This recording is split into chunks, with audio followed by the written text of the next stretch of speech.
Welcome to You, Me, Empathy, a safe place for leading with your heart. Hey, thanks for being here.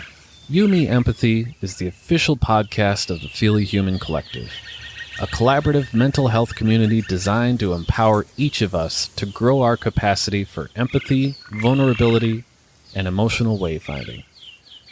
Just a friendly reminder that this podcast is for educational and entertainment purposes only and is not a substitute for medical advice, diagnosis, or treatment. No one is just a silly boy with a feely heart. You can support the show by leaving a review in Apple Podcasts, following us on social media at Yumi Empathy and Feely Human, and joining the Feely Human Collective community at feelyhuman.co. And now your host, Known Wells.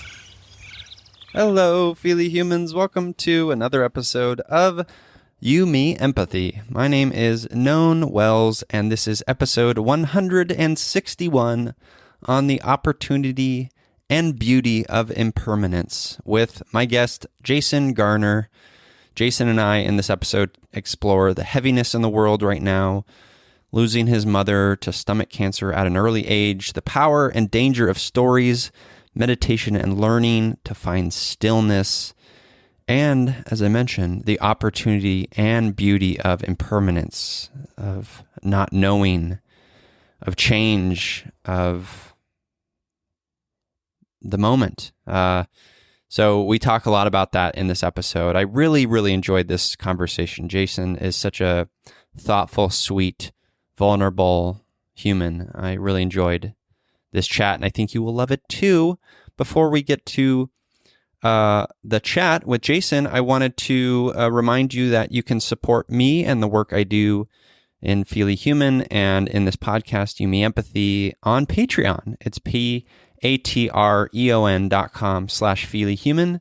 Patreon is a way to support me on an ongoing basis. A few bucks a month gets you an extra episode every month. And then there are various reward tiers with various other rewards. If you have some spare cash and want to throw it at me, I'll take it right in the face. But truly, if you want to support me and the work I do, Patreon's a good place to do that. Patreon.com/feelyhuman. And if you want to support me for free, a good way to do that is to leave a rating and review in Apple Podcasts for You, Me, Empathy. It only takes a minute or so, and it really does truly help out the show. So if you could do that, that would be wonderful, and I appreciate you.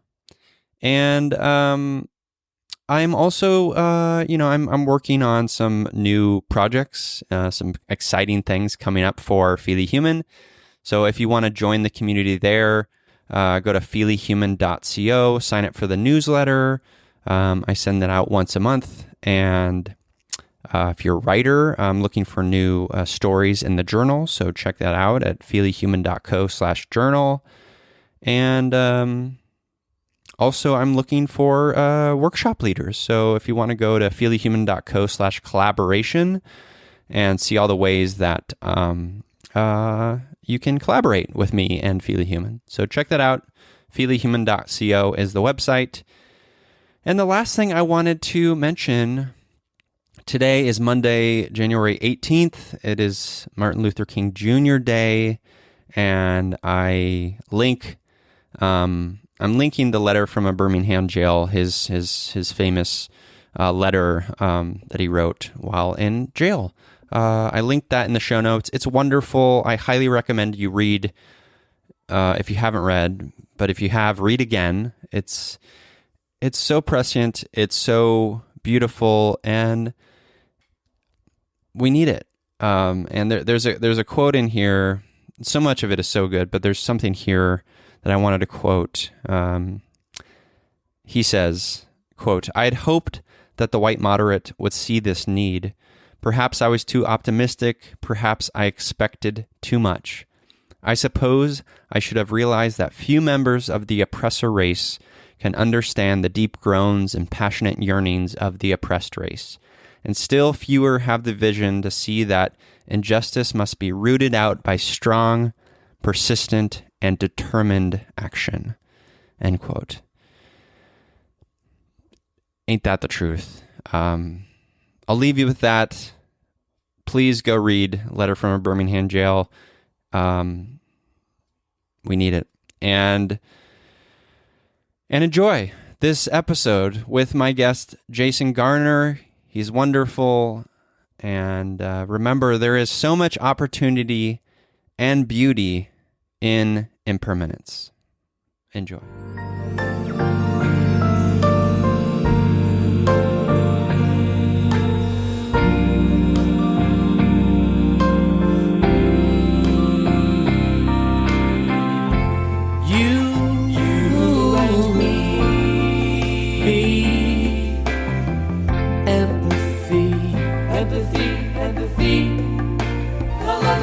La la la la. You, me, empathy. Yeah. La la la. Welcome to You, Me, Empathy, the official podcast of the Feely Human Collective. On this show, we explore the struggles, the triumphs, the brights and the darks we face as humans trying to get by on this wondrous and overwhelming pale blue dot. The intent of You, Me, Empathy is to talk openly, without judgment, about our mental health, our neuroses, our shared anxieties and worries, to create a dialogue that is vulnerable and deeply human and empathetic, and to share that dialogue with others to inspire emotional and cognitive collaboration and insight so we can, hand in hand, break down the stigma that make us feel shame and guilt for struggling, for feeling our feelings, for being feely humans. You, Me, Empathy is a safe, friendly space designed to inspire the beauty in each of us. Today, I am grateful to be here in this moment, on this magical plane of existence, with former CEO of global music at Live Nation, who's now breathing again, thankfully, with meditation, mindfulness, and writing. It's Jason Garner. Hello, Jason. Hi there. How you doing? I'm doing great. It's so wonderful to connect with you and have you on the show. It's very nice to be here, and what a great intro you have there. I love it. It's perfect. Thanks. I love doing them. It makes me happy. I told someone recently on the show that, I read that with the guest every time, that initial, and then I have like a custom sort of intro for the guest, but reading it entirety, I think it like anchors me and just kind of sets the tone. And I've heard it help some guests kind of like, oh, this is what we're doing. We're getting into this, so it feels good. That's great. Well, I enjoyed it, and I think we need more spaces like this. So congratulations. Thank you. Well, this is us. This is all of us. This is you and me. This is not just me.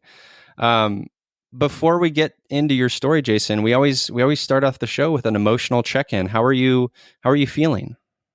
I feel good. I think that question, when we're honest, has taken on a different level of gravity in the last, 8 or 9 months. And I think there's heaviness in the world right now that is actually hard to not be aware of. And, so many of us have had to stop probably for the first time in our lives. And so, despite the fact that I kind of feel like I've been practicing for this moment for the last, 8 or 9 years, I do feel heaviness when I check in with my body and fear and concern about the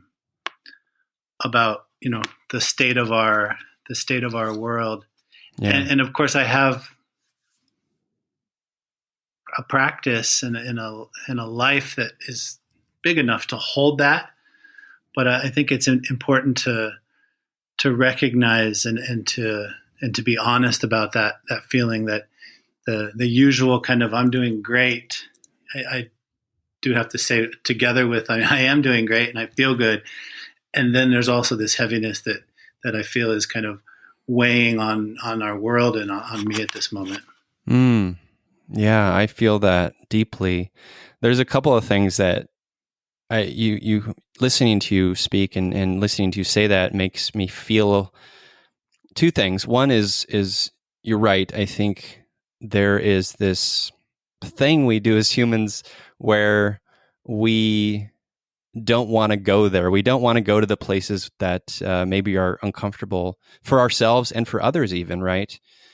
And we also forget, and I think you picked up on this at the end, we also forget that there's more than one truth we can hold, right? We can be also okay and feel okay, but we can also struggle at the same time and recognize the heaviness. And I think sometimes we forget that, you know?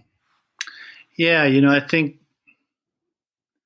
think we're taught, and all of us, and then I'll say, in my experience as a man, I want to say especially men, that this kind of vulnerable, sensitive part of us that can feel and say something like the world is heavy, or I'm scared, or I feel isolated. We're taught that that's not okay. It's kind of teased out of us on the school ground, and that same kind of mentality then is pervasive throughout life, and it's teased out of us in high school and college, and at work, and on nights out with the guys, and all these types of things. And I would imagine that the same is true for people who identify as other genders as well. And so I have found that because it's so hard to not feel the gravity of this moment, that it's an easier conversation, and that more and more of my friends are surprising me when I ask them how they're doing, and they're saying, I'm scared, or I'm lonely, or, I'm uncertain. And what an opportunity that is, that kind of not knowing is actually this beautiful road to intimacy, and a place that we can connect in, versus these masks and capes that we put on of having all the answers and knowing everything. And suddenly here we are, the world pulled the carpet out from under us, and nobody can claim to know. Not scientists, not CEOs, not athletes or entertainers or any of us. We all know the same thing that we're seeing on CNN about the state of the world, and or Fox News, or whatever you watch. And we all know what we're feeling in those moments when we're still and quiet. And so in that way, kind of beautiful that this moment perhaps is connecting us through the unknowing. Yeah, I like that. It's a very compassionate view of the world, which I also try to hold on to in my heart and sometimes struggle with. But you're right. At the end of the day, this experience we're all having now is one that is universal in a lot of ways, right? I'm also feeling that with people in my life where, maybe they haven't had moments of calmness or moments to just sit with all of these brand new feelings, right? And I think you said it great, Jason, which is like, it hurts. I think it hurts too much to not go to the feelings, to not be curious about them, to not look at them and seek them out. Because eventually it's just going to be a burden too much to bear.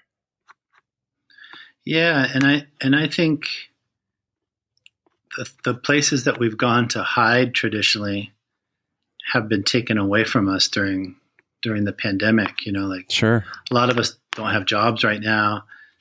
Our typical forms of entertainment, of getting out of the house, of going to a concert or a movie or dinner, sports, lots of these things are gone. And so, one of the things that I felt kind of early on in this pandemic was that it was as if everybody had been put on retreat, but without teachers and without skills. It's like everyone was kind of locked down and forced to be on this retreat. And I was getting calls from lots of people saying, hey, I know you've sat in meditation quite a bit. I know you've done retreats. Like, I need some help. Like, I don't know what to do with all these parts of myself that I didn't know existed. And suddenly, they're screaming at me right now. And that's hard and traumatic and daunting. And then it's also beautiful, like there is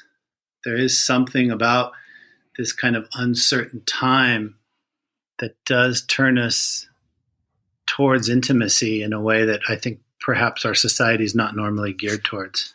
Yeah, no, I feel that. What have you learned anything about yourself during these past 8-9 months living in a pandemic? Yeah, it is an interesting thing. Like I think we're always feeling that we've got concepts down, and so like I have a very strong understanding of impermanence. My whole journey, came about because, my mom died in my arms from stomach cancer at a young age. And, that same year I was in the middle of my second divorce and I left my job. And so impermanence is this theme that life gave me and I also play with quite a bit. But it's a different thing to experience impermanence in the way that we all have, where things are taken from you. One thing is I decide to go on retreat and exclude certain parts of my life in order to look at others. And then it's another thing when life says you can't have that. And Right. So I did find early on in the pandemic that I was trying to be in charge of my life through that practice. So kind of I practice around impermanence and therefore I control impermanence, and which of course is not true. And so the first bit during this pandemic, I felt myself really kind of clinging to my practice and then clinging to things that were taken away and then trying to think ahead as if I could outmatch life. And it took a minute for me to see what I was doing and then to just kind of let go and settle into, this really, really uncertain and scary time. And so that was a really nice insight for me and one of those types of inner insights that come about from really tough times. Yeah, I love that. And I think I felt a bit of that. The way that I'm thinking about what you just said is, you said, trying to control impermanence, which is, obviously, an oxymoron. It's a thing we can't do. It's impermanence, right? We don't know what it is. It's always changing, right? But I so feel like it in my body and bones, I'm someone, Jason, who had a history of anorexia, like in my late teens through mid 20s. And it was an exercise in just trying to control a life that was out of control. Everything going on in my life outside externally was just, that my projection was that it was pure out of control. And so I controlled my life through disorder, right? Disordered eating. And I so feel you experience this pandemic, right? And then you want to, you kind of go overboard with the control. Like you go back to you certainly have your anchor points. You have the things that tether you, but I can imagine so many of our listeners relating to the feeling of okay, I'm feeling lost at sea a little bit. Let me throw all these anchors anchors out of the boat in an attempt to just over control or oversteer this thing, which maybe we do it too much. Yeah, I think I just think that's right on. And I think most of us get that when you're trying to amass material wealth or things, that there's kind of an attempt there to control life and, trying to kind of get ahead and outgame life. If I make a lot of money and donate money to the hospital, then I won't be the guy that dies of the heart attack, that kind of that kind of thing. I think it's harder to see when it's, kind of spiritual materialism, as Trungpa Rinpoche used to say. But we do it, and so, I kind of saw there where I thought that my understanding of impermanence made me not vulnerable to impermanence, and this, of course, was a deeply subconscious thought, because on the surface, as you said, that's a ridiculous statement, but it was there. It was there nonetheless, and like you said about what your struggles. I think we do this, right? We look for some place that we can control, and the ego doesn't really care what it is. It's just trying to be in control, and in a very sweet way, it's trying to be in control so we don't die. It's trying to find something that it can anchor in and make us safe. And then, the kind of paradox of it is that often it's killing us, and sometimes emotionally, sometimes physically. But so I think these moments that shake us up, they're really tough, but they often also carry with them kind of a byproduct, which is if we can look and listen, we often can discover areas that were hidden to us, and then that's where kind of growth comes from. Yeah, I love that.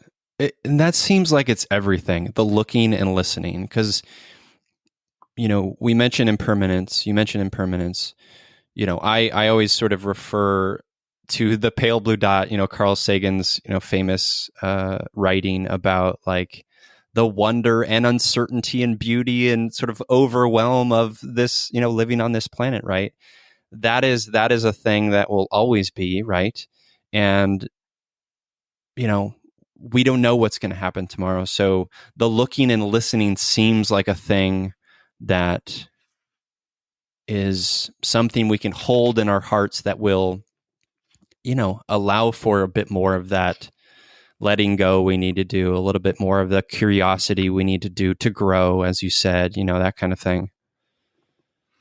Yeah, I really think that's the key to, or the underlying kind of superpower of all of these practices that I think get kind of mislabeled by popular culture, and we start to have these ideas that, meditation is somehow about clearing my mind, or, sitting in lotus position and elevating 2 feet off the ground, or, whatever picture we've seen in a movie. But, in reality, it is just about learning to find some stillness so that we can sit and look and listen. And, ultimately, if there is a goal, I would say that the goal is intimacy, and, which can be said with different words, attention.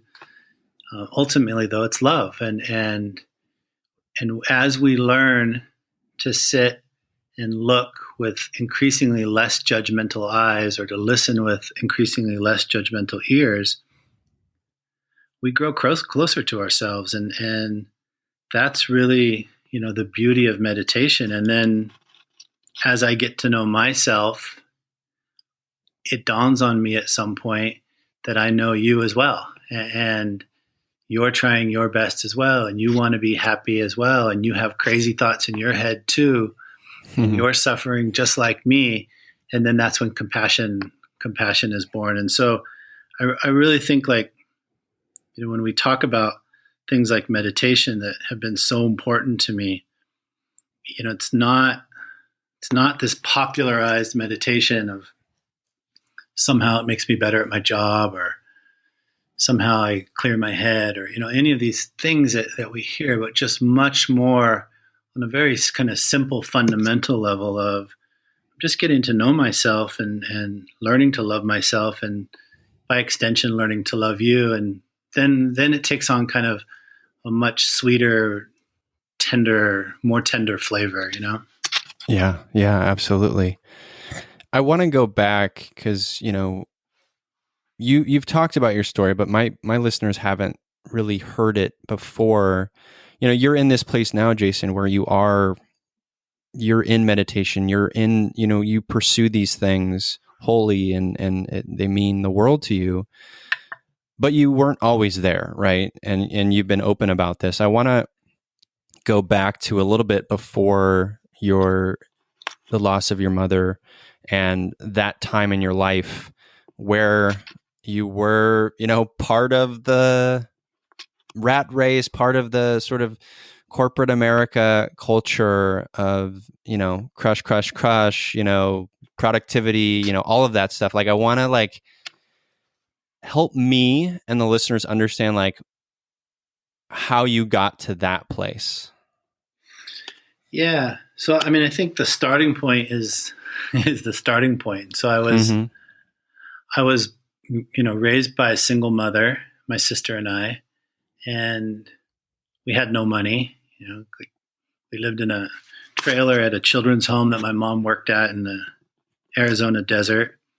And then, we bunked with friends and different relationships that my mom had. But, we were poor. And I learned from that as a child that I wanted to make money. I thought, if I make this money, I can save my mom and I can save our family. And then the second thing that was kind of going on simultaneously to that is that my mom had a tough life. And so she loved us deeply, but there wasn't a lot of space for me to kind of mess up, like that would just be adding, my mom was working 3 jobs. And so, how could I get in a fight at school kind of right. thing, Yeah. And so I had kind of this message of needing to be perfect together with a message of wanting to make a lot of money. And so, I worked my entire life. As a little kid, I was washing dishes and cleaning bathrooms and selling roses on the side of the road and painting houses and et cetera, et cetera. And through a long series of events, I ended up in the concert business and kind of made my way to the top of that business, where I was the head of concerts, as you said, at Live Nation, which is the largest concert promoter in the world. And so, probably over my life, I've been involved with maybe, 100,000 or so concerts and producing them. Wow. But I didn't go to college. I didn't have, I wasn't prepared for that kind of huge job. What I was driven by was this hole inside, and it was quite effective. It kept me going, but I wasn't caring for myself. I was working incredible amounts of hours. I wasn't eating well. I was drinking too much. Sometimes, doing a line of Coke in Vegas to let off some steam and have a good time. And probably the most toxic thing in my life was, this hole that was all consuming, that just kept telling me whatever I had achieved wasn't enough and I had to keep going and going and going and going and going. And so there I am at 37 years old, and I have this massive job, a pretty cool job. And I'm in the middle of my second divorce, as I said earlier. And then I get a phone call that my mom has stage 4 stomach cancer and has been given, a couple months to live. And everything just kind of tumbled down. And I went and spent time with her, which was, the first amount of any real time that I had taken off from work. And we were just there as a family. And like I said, my mom, her last breaths were in my arms. The last night of her life, that the rattling of her chest, that people know well that have been around death. I listened to that for the night. And when she died, something just cracked in me, and I just couldn't do it anymore. And, perhaps part of that was all I was ever trying to do was to make her proud of me, and she was gone, and perhaps part of it was I just had seen something that most of us don't see at a young age, which is it's going to end, and so, yeah. And so I figured a way out of my job and was able to keep some stock and some money. And then I set out on a journey. It's thank you for sharing that, and I'm very deeply sorry that you lost your mom. That's shitty. That sucks. I'm sorry. Yeah. Thank you for sharing, though. It's you're beautiful. welcome. Yeah. And it is shitty and it sucks. And it's also one of those things that, like, people are dying, like people are dying everywhere all the time. And especially right now. Mm. And I had a conversation with a spiritual teacher the other day, and we were talking about this stuff, and he was like, yeah, like, welcome to the world. Like, at the time I was evacuated from my house because of a fire, and he was just like, there's fires everywhere, and there's pandemics that go on all over the world all the time, and the big problem is that we think it's not supposed to happen to us. Mm. And so, kind of in the it's shitty and it sucks is also kind of this grown-up realization that life is often shitty and life often sucks, and we tend to make it worse kind of from this place of privilege in the sense of just, this isn't supposed to happen to me. It's happening to someone else. Whatever, yeah. I'm the special guy whose mom's not supposed to die, or I'm the special person that fire's not supposed to touch their life. And yet it does, and it will. And so there's something very beautiful in that too. That's a really good point. It reminds me that I'm human as we all are. Like that's where it brings me is it's that it's another point of connection.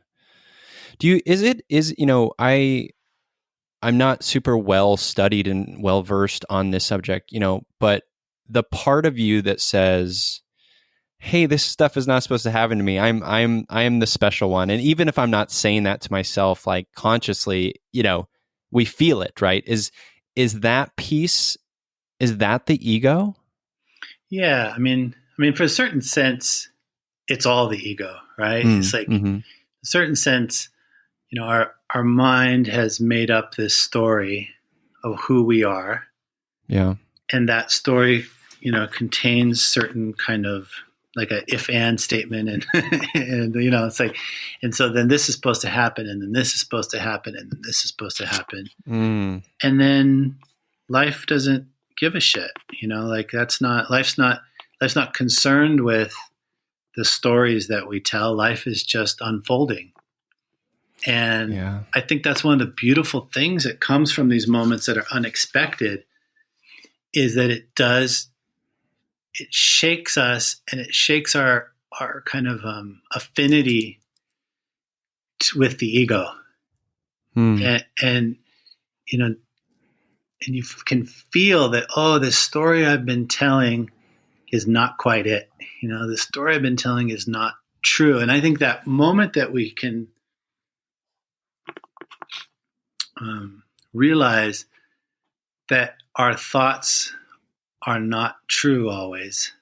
Yeah. That's a huge, huge, huge realization. It's the beginning, actually, I think, of everything, because we can start to deconstruct the story, and we can start to realize that we actually live in a much more fluid and flexible and flowing world than what we previously thought. Because in order to have a world where things aren't supposed to happen, we have to make the world really small.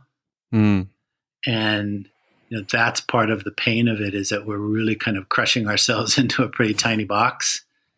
And then something happens, and it, often just for a little bit, but it breaks the box open, and we get glimpses of things that are bigger than this story we've been telling. It's fascinating to me, because I think you said it before, stories are powerful things, right? Like, we connect to stories as humans. We find healing, and we feel less alone in stories, right? Stories can be empathy machines, as Roger Ebert said, right? And yet, like we, as you know, as you're pointing out very well, we, our identities get wrapped up in these stories, and then we start to, we do the if this, then that happens, and all of that, and it's just becomes this this box we're putting ourselves in, and that it rather than the stories being these linear things that exist, it's rather like these these kind of weird, fucked up, choose your own adventure stories that always need to be broken down and burned up, and like at each turn we're faced with something new and exciting and weird and scary, and that is the recognition, as opposed to like, okay, this is the story of Oliver Twist or whatever it may be, Yeah, and I think that's such a great like example of like in a choose your own adventure book, you're aware that you're in a book and you're choosing an adventure. Yeah. And then you're also aware, hey, on page 3 I'd chosen a different thing than a whole bunch of other storylines would have played out, and I'd be at a different place. The problem in kind of real life, quote unquote, is that we think it's real, and we think it's solid, and we think the story, we get lost in the story to the point that it's real. I mean, and you see it like, this isn't just like personal improvement babble. You could see this playing out in our country right now, in our world really, but to stay in our country because we've got enough examples here to last a lifetime. But we're actually having deep divisions and battles over whose versions of stories are correct. Right. And many of us are willing to trample the hearts of other human beings in order to keep our stories and statues intact, right? And it's the power of story, but it's also the danger of story is that eventually we're going to trample our hearts and other people's hearts because we're trying desperately to solidify something, to hang on to something, to keep it from changing, whose very nature is that it will change, whose very nature is it's going to go away, whose very nature is you made it up to begin with, or somebody made it up and taught it to you.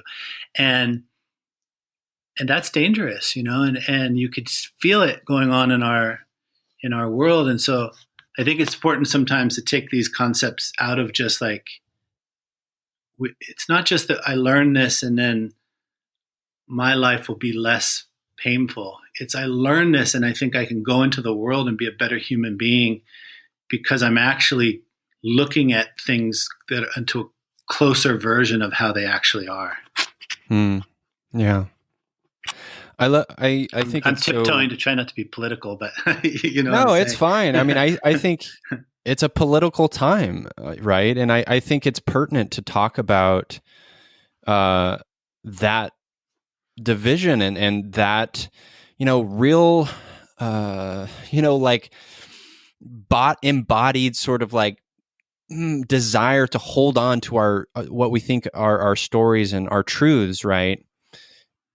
And I believe, and I try to, do this in my life, is like the true power is in listening and looking and letting go of those stories, right? Because as you said, the story we were telling ourselves, it's going to change, and it may be true and others may be true as well. And we don't live in a binary world. And, like all of these things that we forget, to me, I like to go back to, and I think this is what you're saying, to just the human level, to that connection, to that love, to that compassion, to that empathy. And where can we go from there? Right. Yeah, I think that's it. And I think also this year I've learned that even when I go back to love, I have to realize that some of these systems that have been built, some of these stories that have been told have turned into systems that have affected people to where they can't just let go and go back to love, because there's real danger and there's real Yes. oppression and there's real things going on that, I was talking to a friend of mine, who's a black meditation teacher. We were just talking about the difference of being in a meditation hall and what some of these kind of meditation catchphrases mean to me and mean to him. And he said, it's like when you say let go, it never dawns on you when you go out into the street that you might be killed. And I thought, wow, that's so true. And so I got to come back to love, and I got to come back to love in this kind of really nitty gritty, in the mud version of love that says it's not pretty. And even what I call love needs to be examined with compassion for other people's lives and other people's versions of love to come up with some common ground to where we can actually see each other, Yeah. Yes. Always. Thank you for bringing that up. I do want to go back for a moment to, because I have a day job, and a day job I love, to be clear, but I've had many jobs throughout my life. I'm about 40. Many jobs throughout my life that were toxic, that were, just embattled and enriched with this mindset of like, I remember feeling, Jason, at this one job that I worked at, and I won't name the company, but I remember feeling like deep down, and I was fighting it as this sort of anarchic punk kid that I am. I was fighting the feeling of like, okay, my boss is staying later, like he's staying 10 hours. And I felt like he was putting that pressure on me to also stay, right? And we didn't have any work to do. It was just a presentation of productivity, right? And that's just one of many symptoms that exist in the world of business and corporate culture that I talk about a lot on this podcast. And I just want to, burn it to the ground. Like that's like, I mean, obviously that's not a thing I can do literally, but like I do. Like it makes me deeply upset. It makes me very happy and grateful that you found another way. You found your way out of that because it was, maybe killing you, right? And it's killing more people. It continues to kill people, and it just makes me deeply upset. And that's just a comment I just wanted to make because it's just, I know you can relate. Yeah, and I think it ultimately comes down to, what does it take for us to feel good? Because I've had that same boss. Yeah. Not quite as performative in the, like actually there was work going on, but, stay at the office until 10 o'clock at night, whatever kind of thing. And sometimes I question, like, I spent time thinking like, well, he was doing that. But when I really look at like, why was I staying? I had it dressed up in like, well, if I don't stay, I'm not going to get ahead, or if I don't stay, he's not going to give me a raise. But it really had a lot to do, maybe not all, but a lot to do with what I felt I had to do to be good.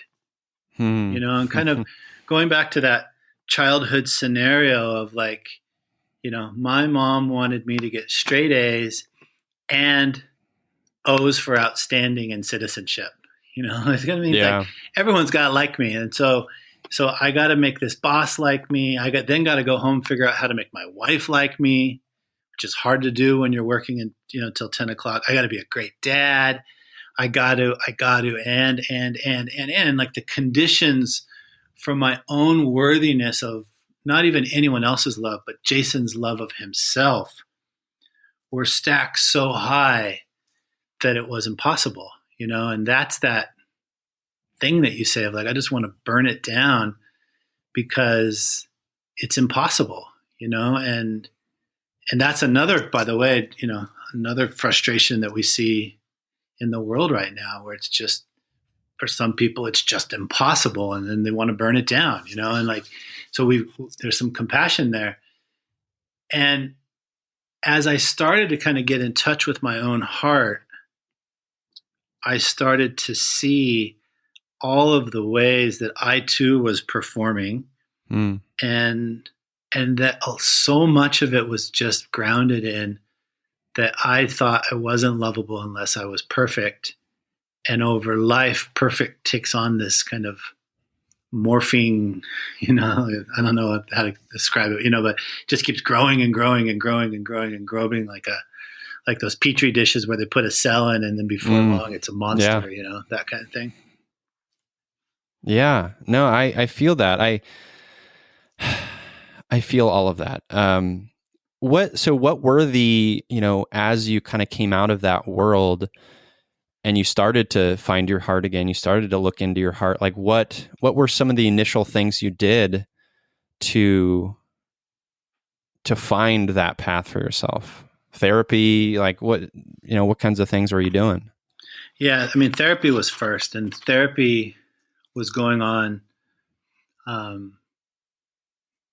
had started therapy because of the divorce, and then got very serious about therapy because of what I was feeling around my mom being sick. And then continued in that therapy. And so that for me was step one. And I love it as step one because I think we have a tendency to do a spiritual bypass around our pain.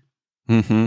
And if we don't kind of learn to sit with somebody and share our pain and do those ugly cries, on somebody's couch, I think we have a tendency just to kind of skip over that step and then to start to tell stories about fairies and unicorns and start to use special words that sound really spiritual. And inside, our heart's broken. And so therapy really taught me, one, that my heart was broken, and two, that it was safe for me to sit with myself and to tend to that heart. And that made it easier then for meditation and yoga and health and all of these things to become a way of tending to myself and to my own pain versus trying to get over it all. Yeah. And therapy can be this ritual in a way, right? You're like, okay, I got 50 minutes, I got 50 minutes to sit here and, maybe talk, maybe listen, maybe do both, but I have 50 minutes to tend to myself. Yeah. Yeah. And listening to this conversation through the ears of somebody who hasn't been to therapy, who's thinking like, yeah, right. Like, what will that do? But so it's kind of like if you had a dispute with your boss at work, and then because of that dispute, you stop talking to your boss. Like you literally just stop talking to the boss, and maybe didn't even show up for work. And then what would be like the logical step to begin to mend that relationship? And it would be to like show up and then to have a conversation, right? And a conversation, an honest conversation in which you go, hey, I was feeling this way and then I behaved this way, and then have that kind of dialogue back and forth. And so like, in fact, there would be no other way to actually deal with it than to somehow show up and be accountable for the situation. And so I think sometimes we can take these concepts that seem really foreign and weird and scary to us and then just relate them back to life. And all therapy is making an appointment with yourself and showing up and being accountable. And we know that this works because this is how we deal with every other problem in the world, unless we drop nuclear bombs on it. And then, some of us do that to ourselves as well, too. But in general, if we want to like peacefully resolve a situation, we show up and we dialogue. And so therapy is really us showing up and dialoguing with ourselves, Yeah. I'm curious about like some of the things you had to unlearn, because I know that when I first went to therapy, I wasn't opposed to it, but I just wasn't ready emotionally, spiritually, whatever you want to call it. Um, and a lot of that was because I learned, as a kid, to kind of shut down emotionally because things were unsafe, right?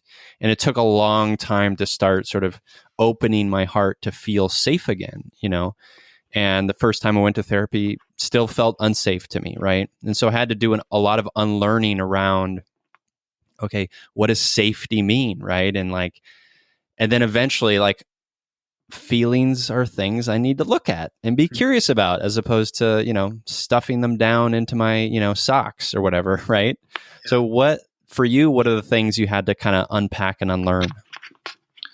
It's such a great question, and there's so much there, right? I mean, yeah, we're just taught at the very first time that you cry and someone tells you don't cry. Yeah. I mean, you're fine. Yeah. And you think about like how we do this to our kids and how it was done to us. How many times in the life of a young child we're told, or then as parents, we tell our kids that their feelings don't matter and there's no space for them. And I have this great memory of my mom as an adult. We were at this apartment that I lived in, and we were sitting around. I'd had some wine. I don't think maybe she had a glass of wine, but I'd had enough that I had some courage. And she said, like, if there was one thing about your childhood, what would you change? And so I really didn't want to hurt her feelings. And so I thought of the one thing that would be honest that I thought would not hurt her feelings. And I said, I wish I would have had a dad growing up. And my mom broke down and crying and said, remind me to never ask you that question again. And I'm laughing now because it's ridiculous and she's not here. But like, that's the kind of stuff we have to unlearn. It's not like, it wasn't safe to tell my mom that my dad shouldn't have left. Right. And so in therapy, like, I started to learn, and then later in meditation, that it was just okay to be with whatever's there. Like, it's there.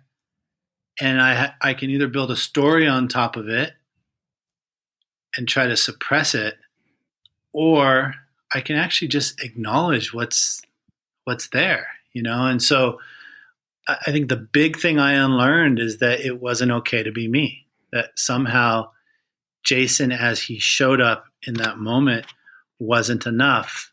And that was buried under a whole bunch of tears and a whole bunch of pain.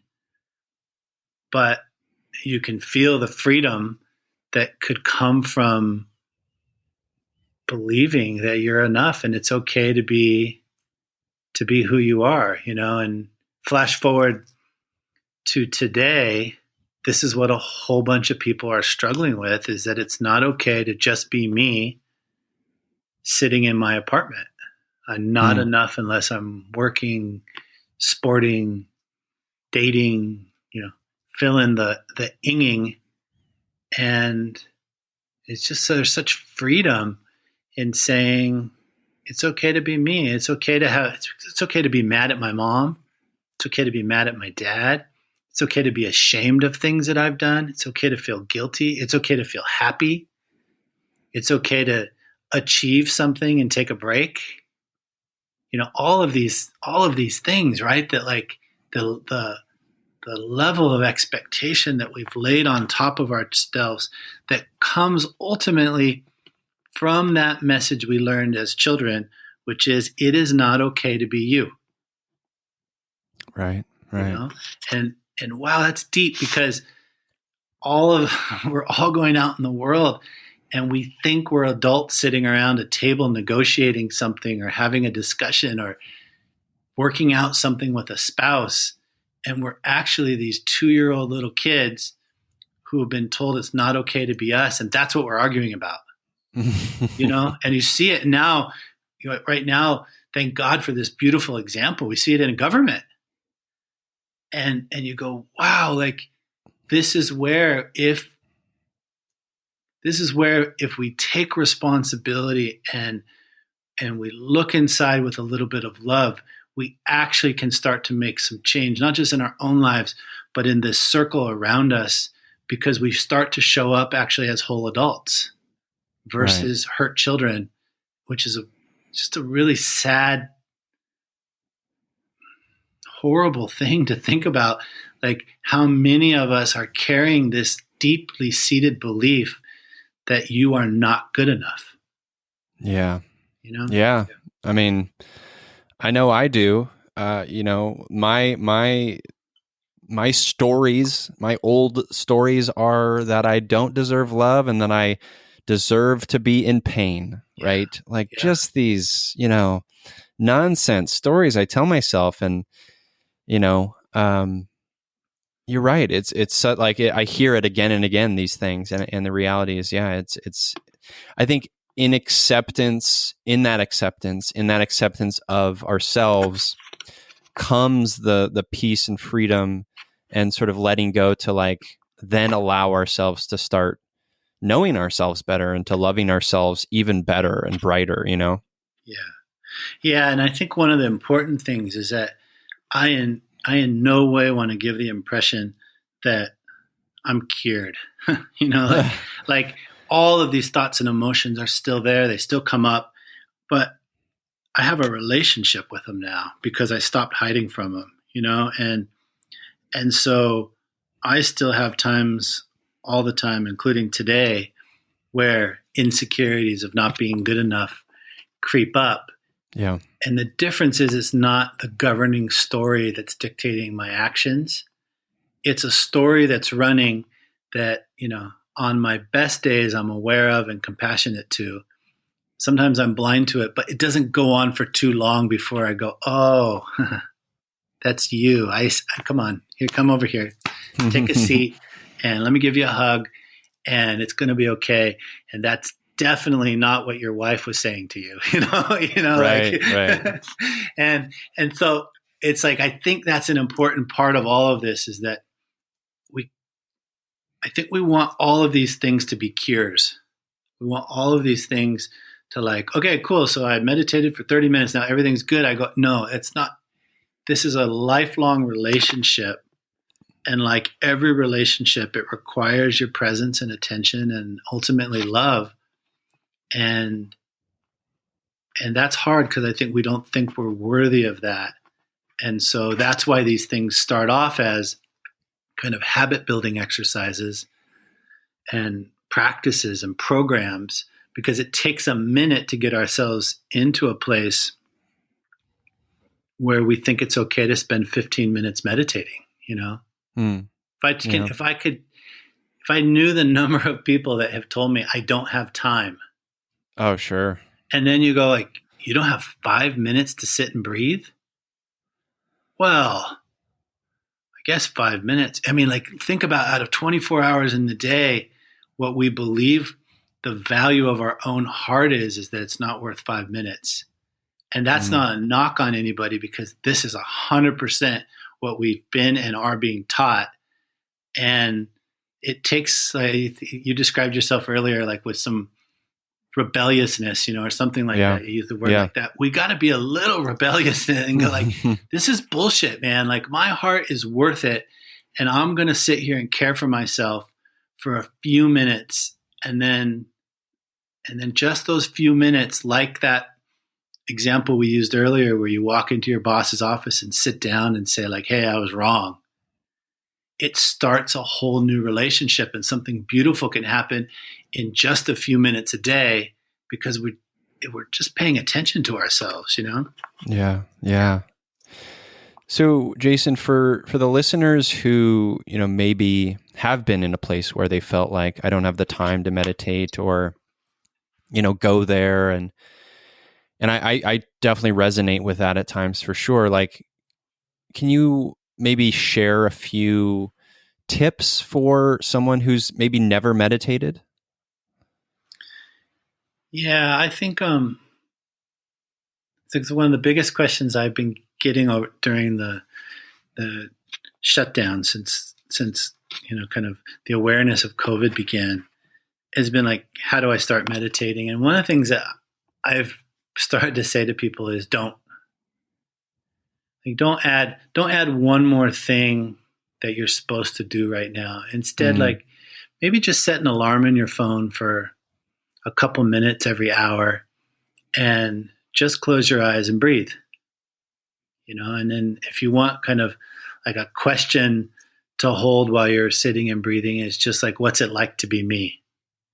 And just kind of pay attention to that, like a minute an hour, 5 minutes an hour, 5 minutes once a day, like come up with something that you could do and something that kind of gets you out of this loop that we're all caught in, of work and news and phone and Instagram and all this stuff, which is wonderful. And I don't have a problem with any of it and don't want to give off that impression, but we need to create space as well to look inside. And so I kind of think like, if you haven't meditated, that's a really great place to start, is just close your eyes,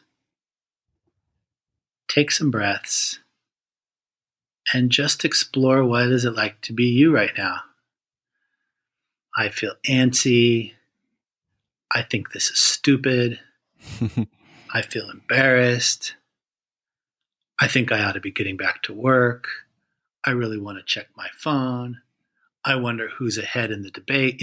Whatever it is, it's all okay. And then we're just sitting and no kind of sense that I shouldn't be thinking this or feeling that. We just kind of sit with that stuff and hold it and then start to discover what it's like to be us. And then slowly over time, well, that really is meditation, I just said, but slowly over time, maybe you want to formalize it a bit. But I think for now, it's okay just to kind of start really naturally, really gently, really kind of organically.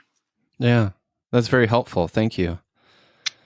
So what is, I'm curious about like what you're doing like for work now. Are you working? Like what's coming up in your world? What are you doing now? Yeah, so I took several years off, and I kind of just went on this spiritual journey that I was privileged enough to be able to do. And I met a bunch of, amazing teachers and went on retreats. And at some point, that was wonderful, by the way. And I learned a lot. And then at some point I realized that I had spent, the better part of 37 years kind of hiding from my heart. And I realized that I was starting to hide from the world a bit. It's just like, well, if I never go out and actually interact with the difficulties of work and things that come up around that, everything will be great. And so I decided to start a small consulting company. I consult with artists, mainly. I speak Spanish, and so mainly Latino artists, singers, and bands on kind of, I call it the alchemy of music, business, and spirit. But what it really means is like, hey, how can we do good at the business side of this, while at the same time not forgetting our hearts in the art, and how can we put all that in to the equation and have it spit out something where you're successful and happy. And so that's what I do. And I love it. I made it myself a deal that I would only work with artists that I loved. And so it's created kind of this thing where I have these great relationships and we talk about things I like I love the music business. And so that never stopped. And I love these kind of conversations around the heart. And so the two of those together is kind of sweet for me.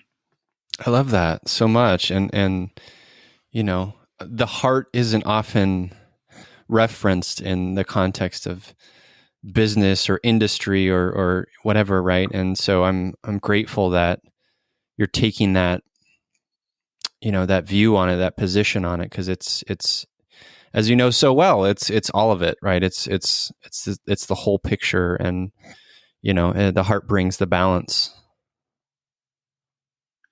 Yeah, I think we've got to make money because that's the currency that our world runs on, and we've got to find a way to feel happy, and I think those two things,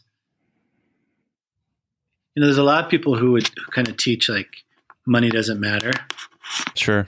And I always find that those are the same people who like are hitting me up for a donation to pay the bills at the meditation center that they're offering. It's just like money matters for somebody, but just not them. And I think like an honest, and I don't mean that, like, I think it's okay that we've got some people out meditating in caves, and it's okay that we've got some people out, trying to run the world.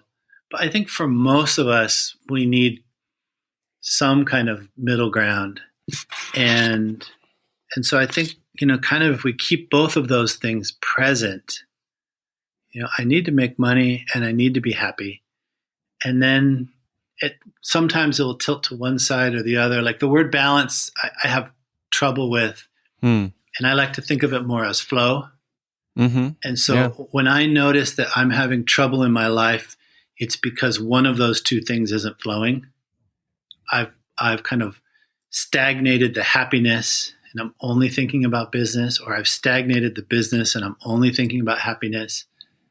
And I don't think they're ever running at 50-50, or maybe sometimes, but not generally. But as long as they're even trickling, it's kind of okay, like it's just, there's room in there for both, and there's little streams going. And I think if we can keep both of those present, we've got a shot at kind of having these types of lives that we want to have. Yeah, I love that. That's great. So, Jason, we always wrap up the show talking about our empathy heroes, folks in our lives that we believe are our favorite, feely, heart-led, empathetic, wonderful humans. They could even be characters from stories we love, novels, etc. I'm going to name my empathy hero this week to give you a moment to think about yours. My empathy hero this week, it's really the whole team of empathy heroes. So this week, on Tuesday, as of this recording, I did a session. I led a session on mental health and podcasting at Podcast Movement, and it's funny. I'm at a place in my life now where I mentioned the limiting beliefs before. I'm working on shedding those beliefs and fighting against them, right, and not believing them to be truth. And as a result of that, I've been trying to be more actively standing up for what I believe to be a value that I can bring to the world, right? Podcasting or talking about mental health and empathy, these things, right? And so I pitched this session to Podcast Movement a few months ago, and they said yes, and I was very grateful. And I led this session with Jennifer Lynn and Taylor Lee Nicholson and Pat Flynn. And I just wanted to call out the whole Podcast Movement team, and then, Pat and Taylor and Jennifer as well, because it was just a beautiful conversation around how the craft of podcasting can be this force for empathy and vulnerability and connection, and really enjoyed the conversation. And I'm just so grateful for the Podcast Movement team for giving me the chance. So they're my empathy heroes this week. I think that's beautiful. What a great question. Yeah. I'm gonna shift empathy just to compassion. Sure. If that's okay with you. And I know they're often synonymous in kind of the meditation traditions. There's a tiny difference. And so I'm just going to shift it to compassion. And I think I have two. And the first is Sharon Salzberg, who was one of the original people that brought meditation from India to the United States. She with Jack Kornfield and Joseph Goldstein some 40 years ago. And for me, I met her at a moment that my meditation was kind of stuck. And I was studying with a teacher who was very much kind of action oriented and very much out there, go do something, create something oriented.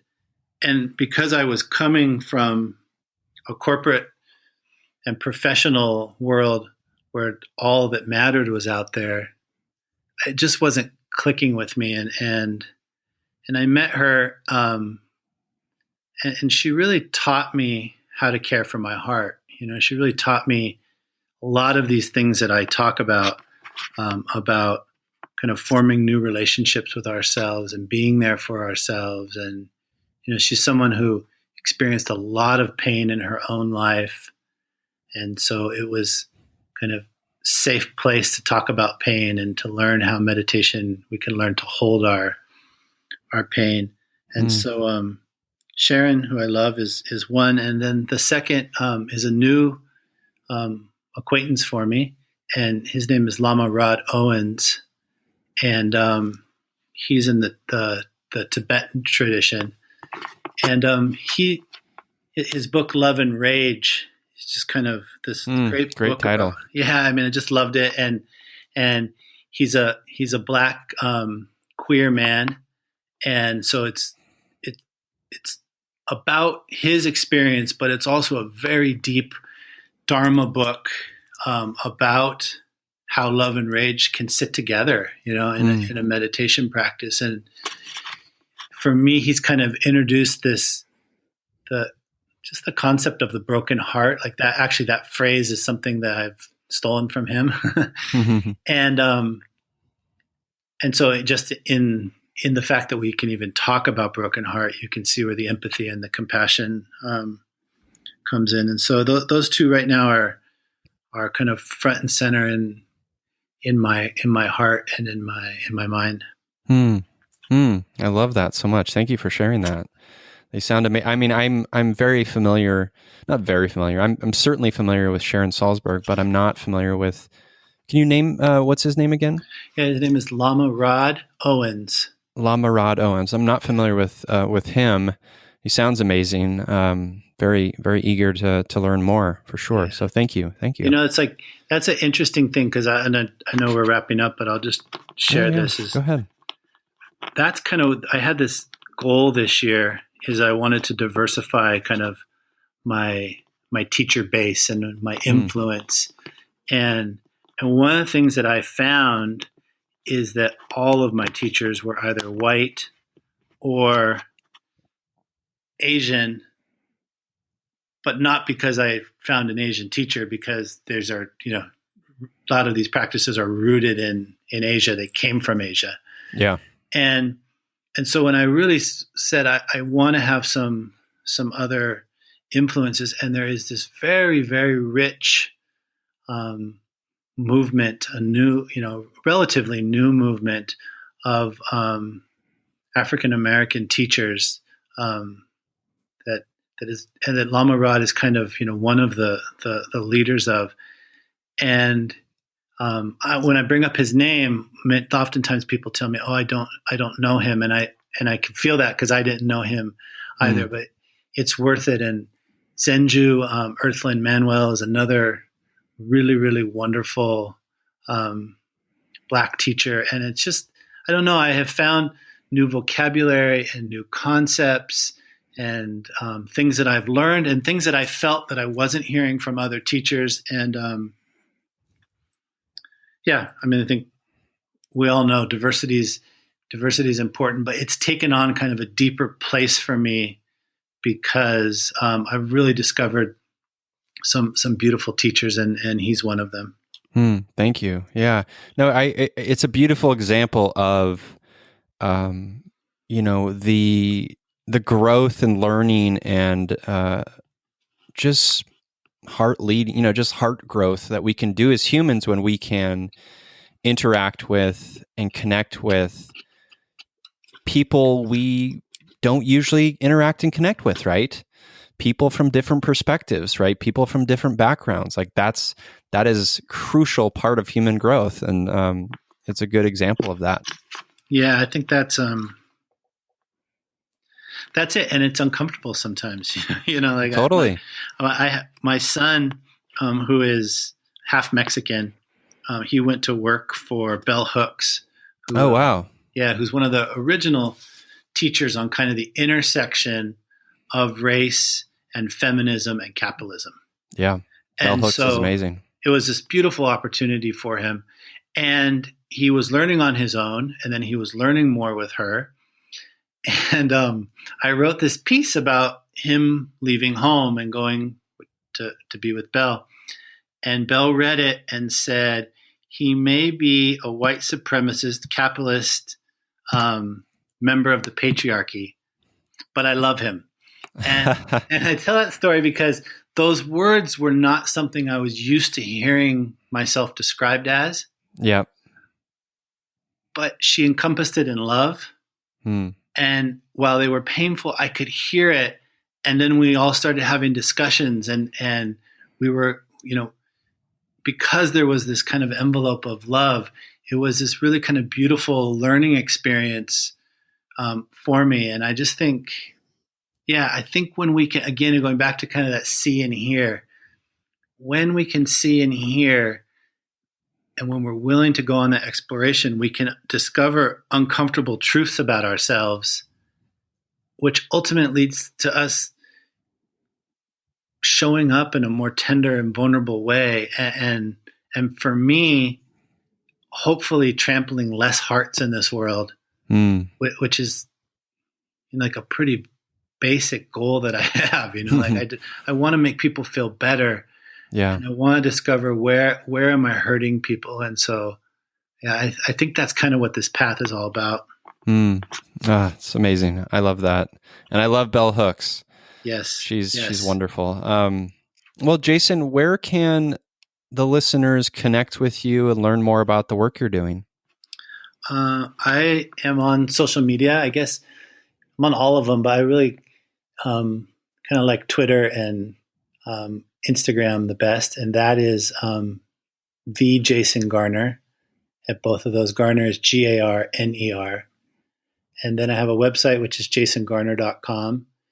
And if you happen to be in kind of any of the music, entertainment, theater industries, I have another website which is full of free meditation resources, which is called loveforlive.org.